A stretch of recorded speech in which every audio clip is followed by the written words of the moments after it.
বিশ্বকাপে ব্রাজিলের ক্যাপ্টেন কে হবেন? নেইমার কি হতে পারবেন ক্যাপ্টেন? নেইমারের পাশাপাশি ব্রাজিলের ক্যাপ্টেন কে কে হবেন? একটি টিমে শুধু একজন ক্যাপ্টেনই থাকে না, একাধিক ক্যাপ্টেন থাকে দলে। তবে দলে নেইমার ফিরলে মূল ক্যাপ্টেন হতে পারেন তিনি। আপনারা সবাই জানেন নেইমার ব্রাজিল দলের একজন নেতা। নেইমারের জন্য সবাইকে খেলতে হবে, তাহলে বিশ্বকাপ জিততে পারবে ব্রাজিল। বিশ্বকাপে ক্যাপ্টেনের তালিকায় প্রথম স্থানে আছেন নেইমার জুনিয়র। এরপরে দ্বিতীয় স্থানে যার নাম আছেন তিনি হলেন মার্কোনহোস। নেইমার না থাকায় ক্যাপ্টেনের দায়িত্ব পালন করেছেন মার্কোনহোস।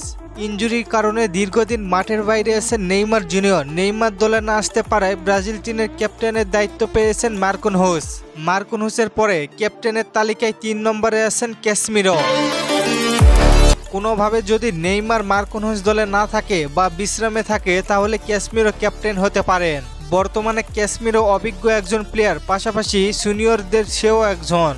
সাথে ক্যাপ্টেন হওয়ার যোগ্য প্লেয়ার। দলকে কিভাবে নেতৃত্ব দিতে হয় সে ভালো করেই জানে।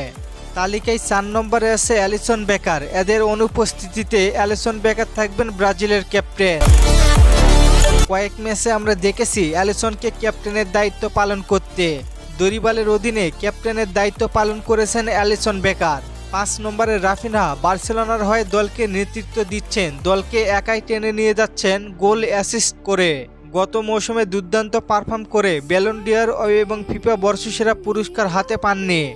একের পর এক অন্যায় হয়েছে রাফিনহার সাথে। ব্যালন ডি'অর অনুষ্ঠান বয়কট করা উচিত ব্রাজিলিয়ানদের, কারণ ব্রাজিলিয়ানদের সাথেই অন্যায় হয়। নেইমার পাওয়ার কথা ছিল ব্যালন ডি'অর, কিন্তু পাননি। তারপরে ভিনিসিয়াস পাওয়ার কথা ছিল, ভিনিও পায়নি। এরপরে রাফিনহার সাথে চরম অন্যায় হয়েছে। তবে যাই হোক, এই 5 জনই হতে পারেন ব্রাজিলের ক্যাপ্টেন। আপনার মতে বিশ্বকাপের ম্যাচগুলিতে কাকে ক্যাপ্টেনের দায়িত্ব দেওয়া উচিত জানিয়ে দিন কমেন্ট করে। আর চলেন আপনাদের কমেন্টগুলো দেখে আসি।